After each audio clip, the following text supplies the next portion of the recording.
Hi guys, this is vlog number 3 and it's done in 2 parts, okay?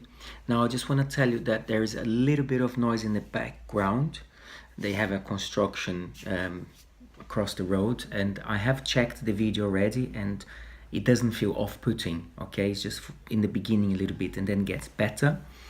And you may hear some seagulls since we are in the seaside, but again faintly, and so just want to warn you of that so you can focus more into what I'm saying.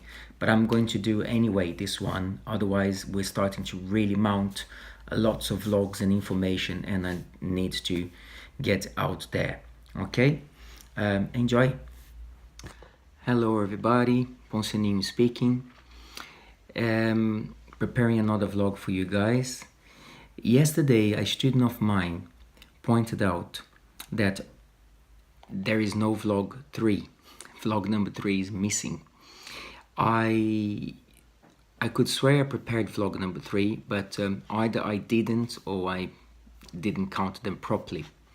So I'm going to do this vlog in real capoeira style and randomly just call it vlog 3 and then we can go back into the right order. I hope that does not upset anybody because I know some people like that format, but we have to have vlog number 3.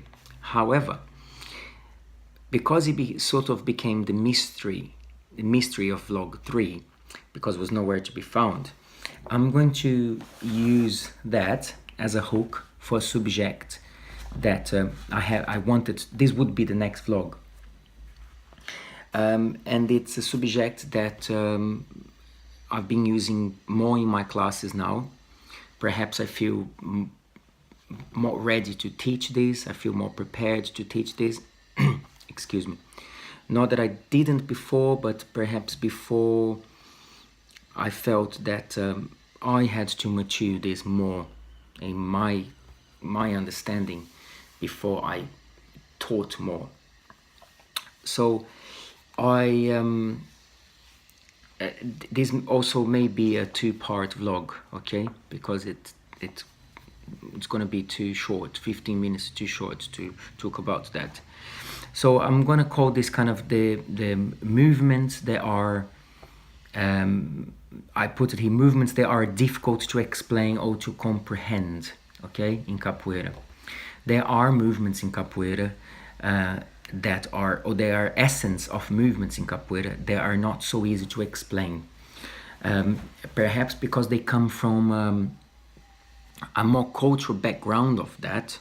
So if you are obviously born in Brazil, if you grow up with that part of that culture, there are some things in every culture, I'm sure in every culture, there are some things that you just understand more if you grow up with that. And obviously that's not to say that because you are Brazilian you understand more.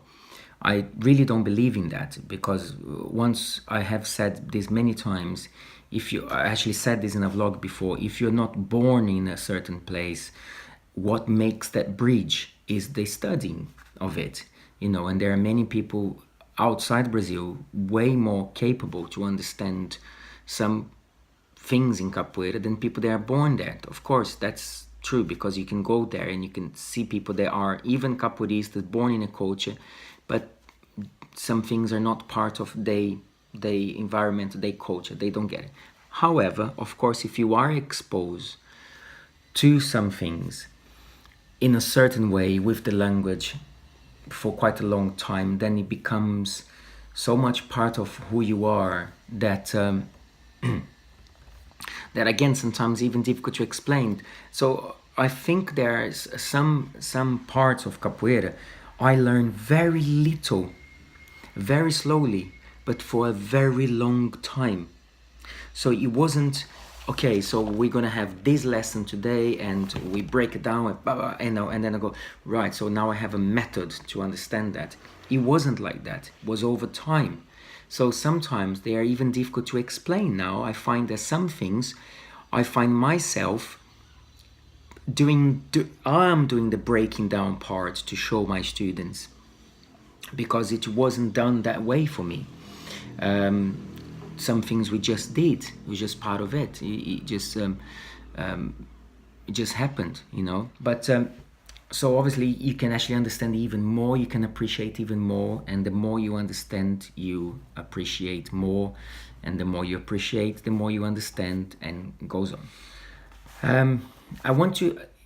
Before I get into the point, the reason why I'm talking like this and explaining some of that, because as I said, these are difficult to explain and comprehend, and me and some of my colleagues, we are quite careful in these subjects. The people that understand this more are obviously the masters from the past. I still feel there are some things is nice that my teacher presents them to my students more.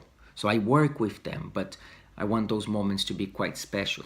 We had Mestra Janja here, and when she was teaching about Chamada, which is the subject that I'm going to talk about, I was so beautiful, so fascinating, you know. And I really liked that my student had experience like that, and that nobody sat there going, I already know this, you know, because this is a subject that really will just go on forever, okay? Now, why are they difficult to explain or comprehend? I did mention about the cultural side, but also because they are subjective. Now, if you look up subjective on the internet, you find something on the lines of this.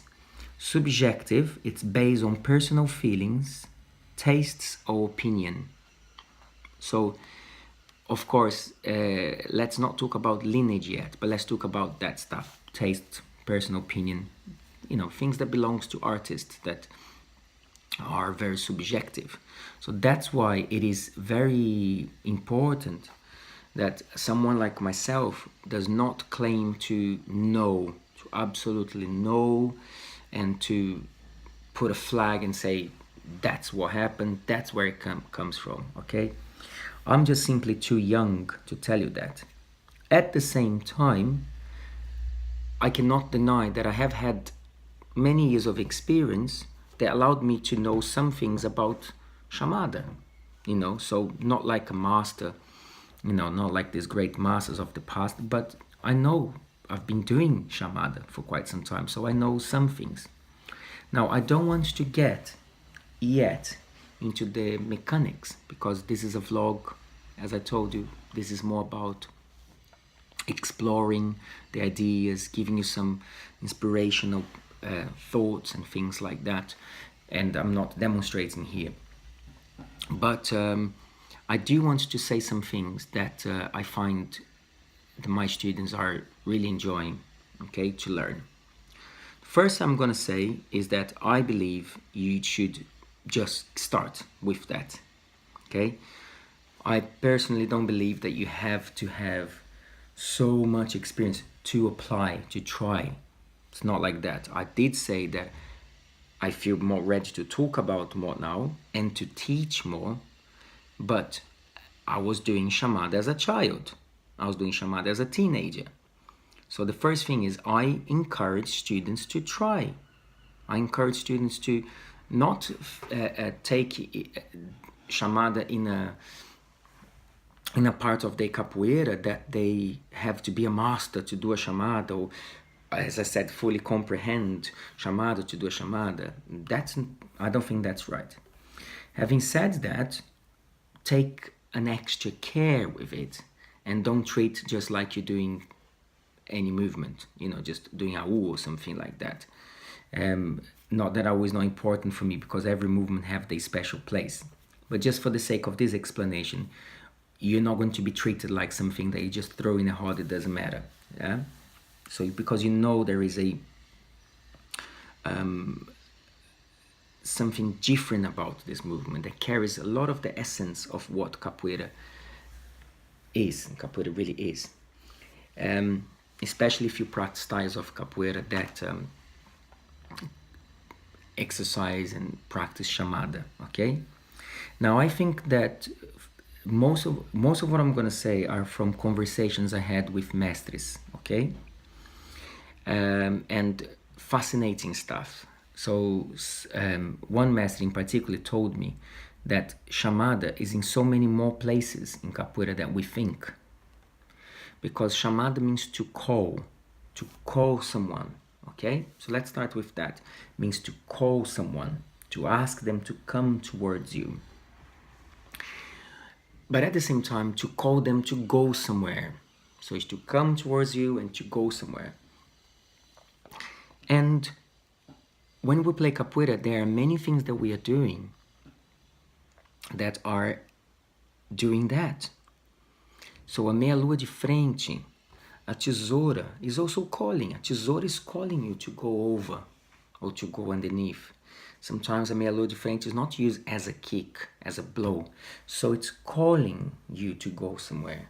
So this essence of moving the body, just by doing this and by doing this and by the gingado and chamada, they intertwine beautifully.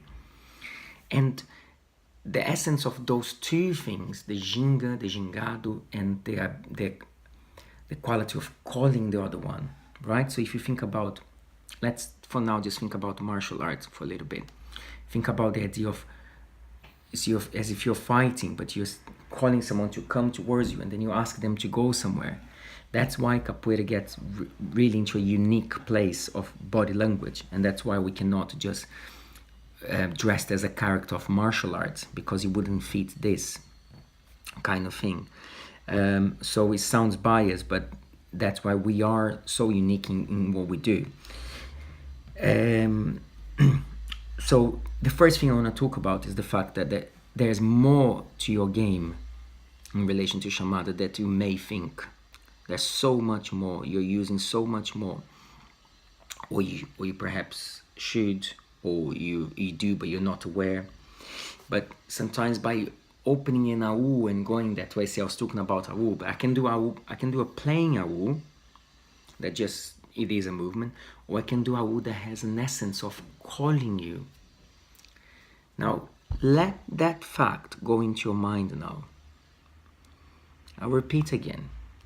Even your AU can have this essence of calling the person to go there, or maybe to deceive them for them to go there.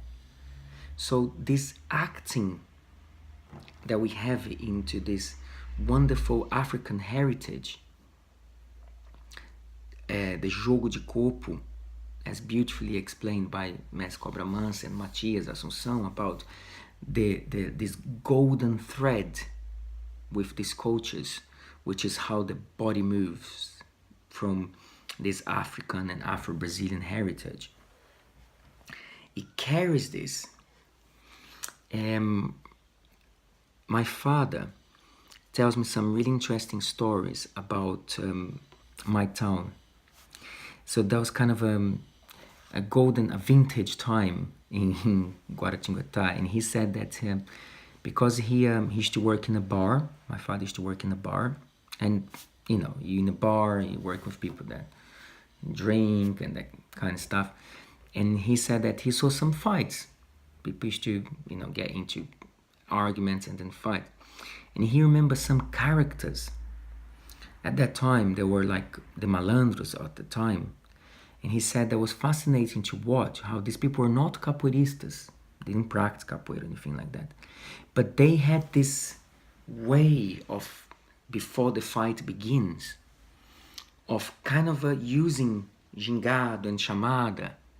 He even described how they used to go, like, and they used to, the way the body language was and the way they would try to trip the person. And he said, I even seen these people giving each other rasteiras, big capoeira sweeps, rasteiras. So he said it was, in a way, like he said, it was interesting to see how the body carries this heritage and therefore uses that that way. So what capoeira does then, it's really sophisticates that, makes that an art form, that idea. So I'm running out of time, and I'm going to start a new video picking up exactly where I left this one, okay?